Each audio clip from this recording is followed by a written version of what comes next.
Sorry for that interruption. Continue your story. So we're going up into the mountain, and the Lord speaks to me again. Just the same way that he spoke to me on that table, I can hear him.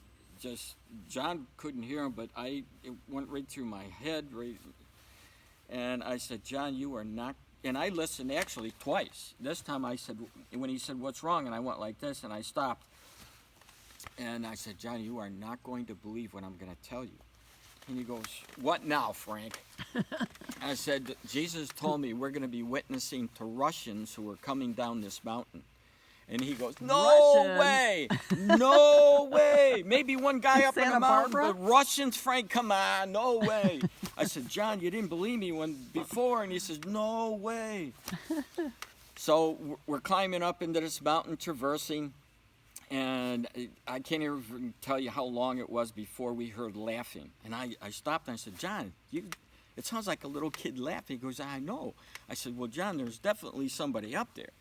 He goes, yeah.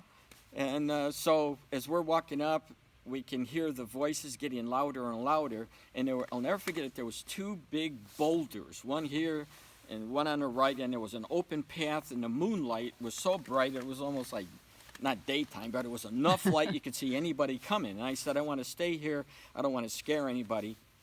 And we'll just wait for them to come, which they did. And when they came out, there was a little kid on one of the guy's shoulders, and then there was another guy walking with him. And I walked up to him and I said, hey, can I ask you a question? He goes, yeah. And I said, where are you from? He goes, we just escaped from Russia. Oh my gosh. And John looked at me like, No I don't know way. if it was pale or. And I look, and I think, pale oh, moonlight. because I thought as we were walking up, I talked to John. I said, John, because we heard them talking now, and I said, what does that sound like? He says, Frank, it sounds like it's Russian. Oh my And gosh. so when he told us it was Russian, Amazing. and so we stopped and we had a conversation. He gave us some details about how they escaped, which frankly I can't even remember because I was too blown away by the message coming to pass. But I do remember that the son, or the brother-in-law, I believe it was, not the guy with the little kid on his shoulders, but the other gentleman, as I was talking to him, he said, I really believe, or I think that I should be in the ministry. And when he said that, I says, oh, wait a minute, let me just tell you something. And I told him what had happened at the base of the mountain where the Lord spoke to me about the guy. Mm-hmm. I said, I'm here as your confirmation. Wow. You're not to think about it anymore. This is what Jesus wants. Wow. I mean, how would I know when we're down there that we're going to be confronted with people from Russia?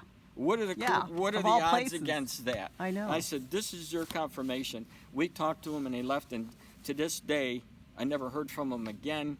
And who knows? Maybe he'll watch this video and say, yeah, I'm the guy that you said. I would know. not doubt that. I Yeah. would not doubt that. So there was another case. I'm just giving you some of the things that were happening to me in my such life. amazing stories. And so I was delivering mail, and because I had a bad back, I would drape this was a leather strap that I tied. It had the little hooks, and I tied, I believe it was like duct tape around so that they wouldn't come off. Mm-hmm. I had a walking route, and the mail was always heavy, but I wanted that strap to go across like this. So when I put it on, in order to get the bag off, you have to take over your head. Anyway, I go in the back of the Jeep. Everybody knows those Jeeps where the postman will stop, open up the back, and then he'll put the mail in his bag, and he'll walk across the street and start delivering the mail. Well, I did that. I had the bag. I put all the mail in the bag, and if you can picture this, the truck right here, and I even made a video of this. I closed the thing, made sure it was locked. I had all the mail in my bag, and I took a step like this to go onto where and my bag fell off. Uh-oh. And I looked down, and right as I did that, a car, boom! If I would have taken one more step, I wouldn't have been here today to give you this interview. Oh my goodness. So this car just blew by, and the Lord said, I just saved you. That's what I heard. So Wow. I looked down, and I picked up the bag, and the strap is still together. What? That's what I said. How did this happen? Supernatural.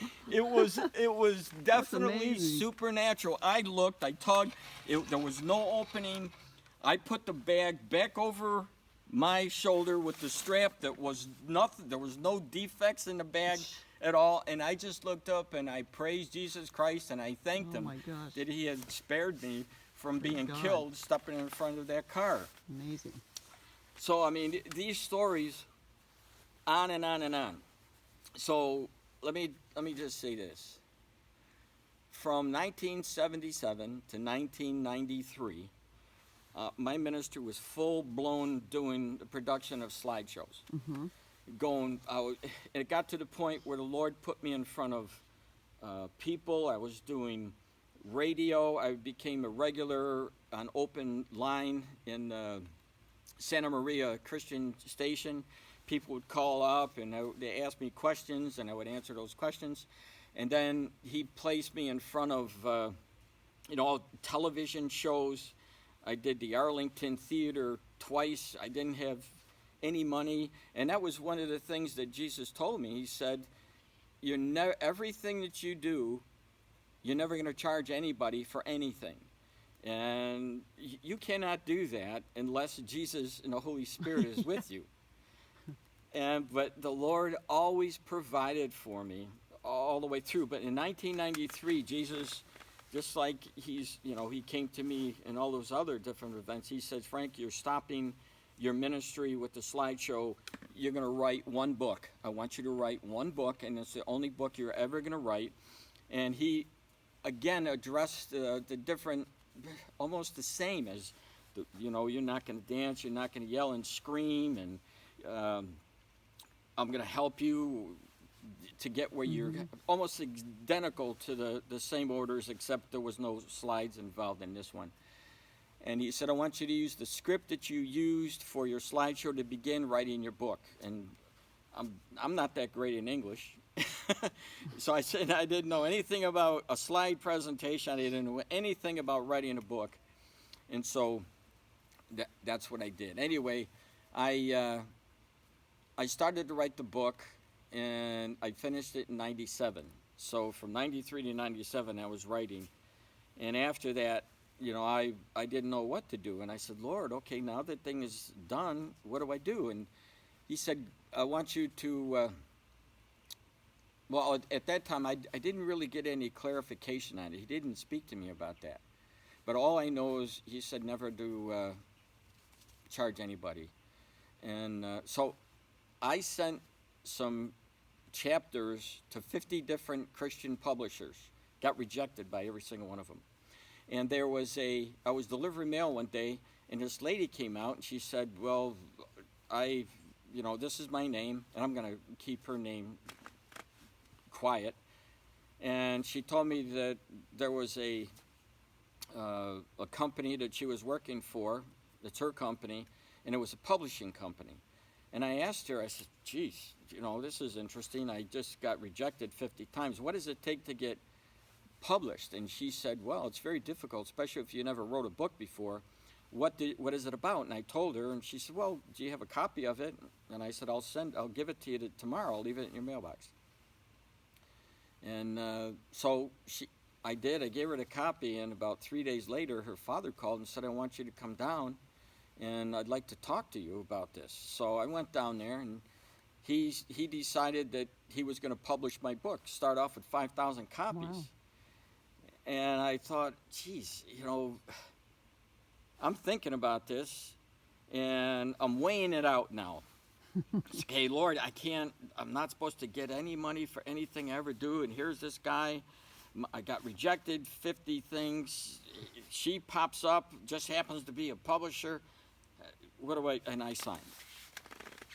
And as soon as I signed, he said, okay, start writing the second book. And when he said that, black clouds came over me, and it was like the Lord was showing me, you blew it. Oh. And I went out of that place depressed. Oh.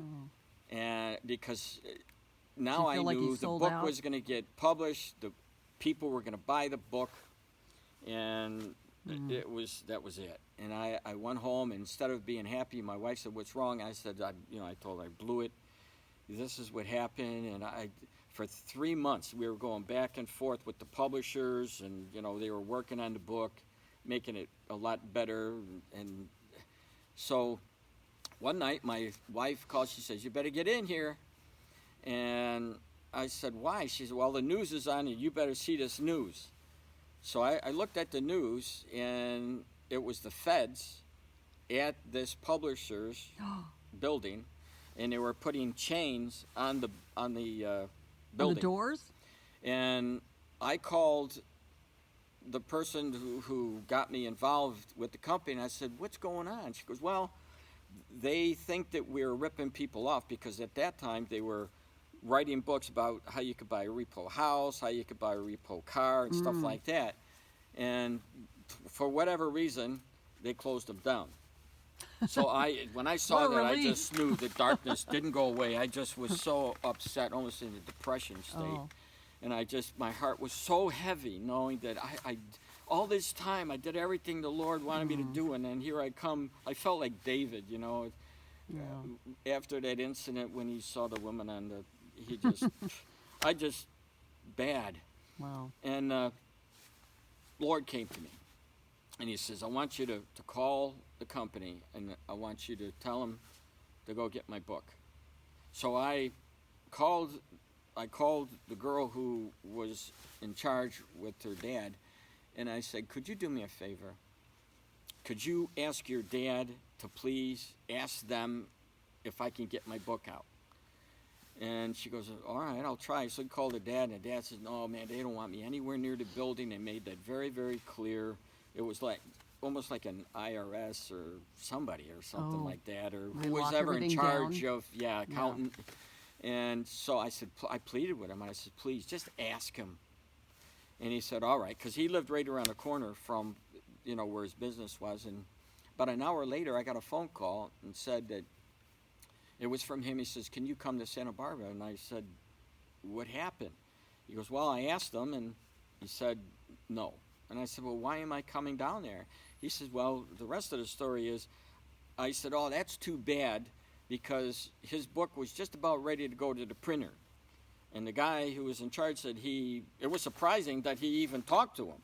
But he said, because this book was his first book and it never made the printer, he says, "I want you to call him down here, and we're going to get everything back. You're going to release everything that you have, and it's all going to go back to Mr. DiMora. You'll have nothing to do with him again."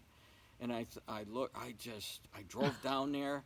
I got the paperwork. It was back in my hands, and I remember sitting in the car, and I looked up and I said, "One book, and I'll never charge anybody anything, Lord. I am so sorry, but thank you for restoring me."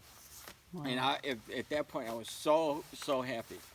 So now I got the book, and this is how the Lord works in ministries of people who obey him. And I was so thankful that he chose to have grace in my life to give me a second chance. And one book was sent to a pastor by the name of Timothy Moore. And he had been working with a pastor, Titus, in Kenya. And the pastor read my book, and he says, "Geez, this is fantastic." So he sent a message to Titus. Titus heard about what I was doing. He got in touch with me by email and said, "Could you please send me a book?" And I sent him a book, absolutely free, never charged anybody, printed a book myself, sent it to him, and he emailed me back after a while and said this book changed his life. And he wanted to know if I could send him a lot of copies of this book. And he was going to start distributing them in Tanzania, Uganda, and Kenya. And so I sent him as many books as I could, and it cost me a fortune. I mean, it was, a small fortune. How many pages was that at the time? Well, back in I would have to go back and look, because I keep that book up to date every year. Was it like an inch thick or so? Or? Yeah, I would, I'm ballparking. I can tell you by going back, because every printed book that I made, I have a copy of that book. So I would imagine it was probably, compared to what I have now, which is a little over probably 800 pages, this might have been 400, 300 Wow. pages.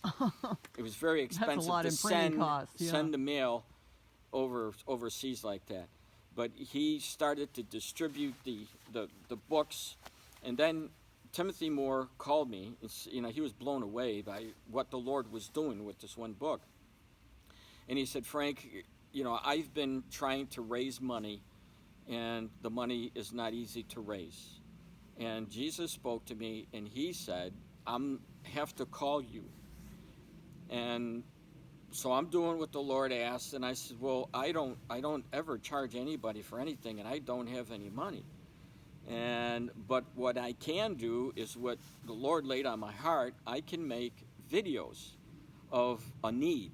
I could be like a conduit, as I'll just tell Jesus what the need is. I'll give it out to the people and see what happens. So I made a video on my YouTube channel, and I said, Pastor Timothy Moore, this is what happened. He got a book. He sent it to Kenya.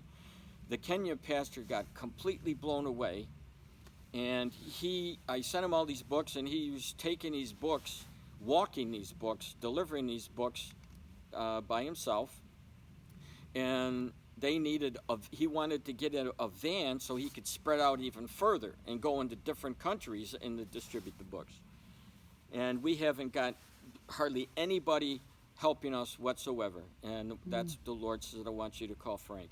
So I made the video, and a week later, somebody donated, not to me, because what I said is, I have another ministry. It's not my ministry. It's somebody else's complete different ministry. And I said, if the Lord speaks to you, and I even said, only if the Lord speaks to your heart, send the money, not to me, but give it to Ascent Ministries, and they'll send 100% over to the pastor, and so that they could do the work of Jesus Christ. All I'm going to do is tell you what it is. That's the need. A week later, somebody donated $5,000, and he bought a white van, and they started to spread the news about the current events and Bible prophecy. And I thought, okay, here we go. Out of one guy who is hard to talk in front of people, and this is what he's doing. And then one pastor after another. There was a pastor in Kenya. He went and heard and then another pastor contacted me.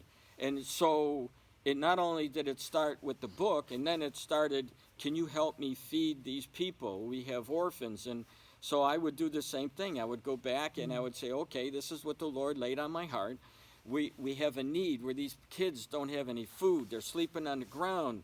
Could you please help? If you want to help, just don't send me the money. Send it to Ascent Ministries. I'm not touching anything. All I'm going to do is ask, and if the Lord speaks, that's a 5010C, what do you call it? I'm not even in that, so, because I didn't need one. I don't collect any money. Right. So every time that I put up a video, people, for whatever reason, the grace of the Lord, would respond immediately, and there wasn't any need that didn't go met. It wasn't met, including Haiti, who we were taking care of some orphans there. They didn't have any drinking water. I gave the need because they couldn't raise any money. The Lord used what I said on the YouTube. They raised enough money and bought them huge tanks so that they could put fresh water in these tanks, and they were it's probably as big as that tree over there and just wide. And which one, that one? Yeah, that tall, and probably was width of both of those trees. And so we were buying them shoes in Pakistan now.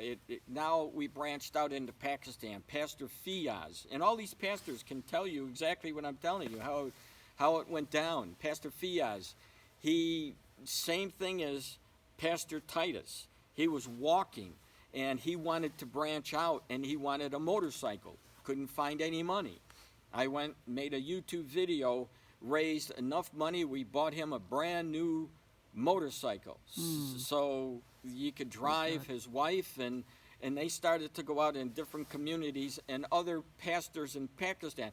Now, if you did a Google search, pastors from India, pastors from Pakistan, pastors from Haiti. I mean, you'll see Frank DiMora, The Last Chronicles of Planet Earth, plastered everywhere. And I could not have done this unless Jesus, as he promised, before you get to the point that you need somebody or something, I'm already going to be there. And that's what he continually did over and over again. Pakistan, India, with Pastor Paul. Again, more orphans. We were sending a book. Not only that, but we were sending lots of Bibles. I went into the dollar stores and bought hundreds of Bibles for $1 with my own money, and sent those overseas to make sure India had Bibles. It was just blessing beyond blessing. I didn't care. All I knew was I'm doing the Lord's work. So in India, we prayed about it. They needed to be able to support themselves. So made some videos. Money came in. It went to a sent ministry, and they sent it over. 100% of their money went over to India, and we bought them a plot of land. And they planted a rice field in this land, and the Lord blessed this rice field so much that they're self-supporting. Oh. And we provided free medical from India, shoes, mosquito nets. I mean, it goes on and on and on and on. Wow. And what I'm telling you now is just a little bit of some of the stories that God had done in my life. And very few people know about how, if you follow Jesus, if when he speaks to you, if you take that step of faith, just expect the unexpectable, because it's so exciting. Yeah. Faith is so exciting. And I know that a lot of people say the word of faith, and you're going to give your money, you're going to have to give your money to get blessed. No, I didn't have a dime, and the Lord blessed me. Right. I mean, I was, the Bibles and all that other, but it's just amazing. It's obedience. I think it's obedience. Yeah, and then people ask me, well, why do you think this happened to you? And over the course of years, I thought, because I would. The Lord spoke, and he knew that I would do it. Yeah. He absolutely knew that I was going to be the one that said, I'm just going to do it. I don't care. I'm just going to do it. And when I've been out in a lot of seminars, I've been asked to go to different places. I went into Israel. I was able to witness in Vietnam. I was able to witness in Taipei. The Lord was bringing me to different places, meeting different people. I remember when I went into Israel, I sat down with a pastor in Georgia, and I didn't even know this Georgia, pastor. Russia? Georgia, no, in the state of Georgia, because I was taking a plane from Georgia over to Israel. Okay. And I sat down in the airport, and there was a bunch of us getting together to meet, and I didn't even know anybody. And so this pastor that I sat down and started talking to him, and come to find out, the pastor, he's looking at me, he goes, Jesus just spoke to me about you. I said, that's a switch. You don't even know me. He goes, yeah, I know, but I'm going to tell you what he said. He said, Jesus just told me I have given this person my favor. And I thought, wow, that's a confirmation. So he said, I wanted you to know that. And wow. So the pastor, as we're traveling, for example, we go in to Israel, and you have to go through all these checkpoints. The soldiers have the guns on, the machine guns, and they check everything. I walk up to the customs, and with all these other people, and the custom officer looks at me and go, just push me through. Everybody else who was in that party had to go to the other place, and I had to wait for all of them to go through their luggage and everything. So that was when, and the pastor comes up, he said, I told you, God said you got favored. So remember, we're traveling around, we went to this one stop where it was, I'm not even, maybe outside of Hebron or someplace. I remember it was a desolate place, but there was a huge, big facility, and this Arab guy loved Elvis Presley, so this whole building was about Elvis Presley. And I remember going down the long flights of stairs. I had to go to the bathroom really bad, and I went down to the stairs, and there was two guys down there. One of the guys says, "Money, you can go, money. You give me money to go to the bathroom." And I went like this. And then when I went like this, he said, "No, you go." So I went in. And as I was going in, another guy was coming down, and he had to go to the bathroom, and he made him give him money. So I just want to thank you, Lord. Two confirmations. It was, yeah. So I have many other stories like this. I'm just going to say this. You have the ability to make a choice whether you want to believe me or not. But I can tell you this. When I get to heaven, I'm going to be really, really happy when the Lord says, "Well done, good and faithful servant," because he's going to know what I said was the absolute truth as much as I can remember it. And What an amazing it's testimony. non-stop. And I know I'm here in Palm Springs because I was supposed to be here at this time. I can't tell you anything more about it. Maybe in the near future I will be able to tell you about it. But for now, just that's what so far some of the things that the Lord has done in my life. So amazing. it's been a like A you dream. get on a wild horse and you keep bucking, and you wonder why you're going to get thrown off, but you never do. That's how the Lord just tied me into that saddle. So Well, thank you, Frank, for sharing your testimony. It's so amazing. yeah, if you have any questions, just tell them to email me. Or write it in the comments below the video. Yeah, I'll do that. I'll do that. All right. And so maybe someday this will make the Hollywood movie. I did, by the way. I had a new Hollywood producer got in touch with me, and I met him in L.A., and he was thinking about making a movie about my life. He was a young guy just starting off, and after that meeting, I never heard again from him. But something that I learned about is everything happens in God's timing. Yep. So who knows? That's right. You never know with God. Anything to glorify Jesus. That's all I Amen. say. Amen. And you do that. So, Good job, Frank. God bless you. see ya.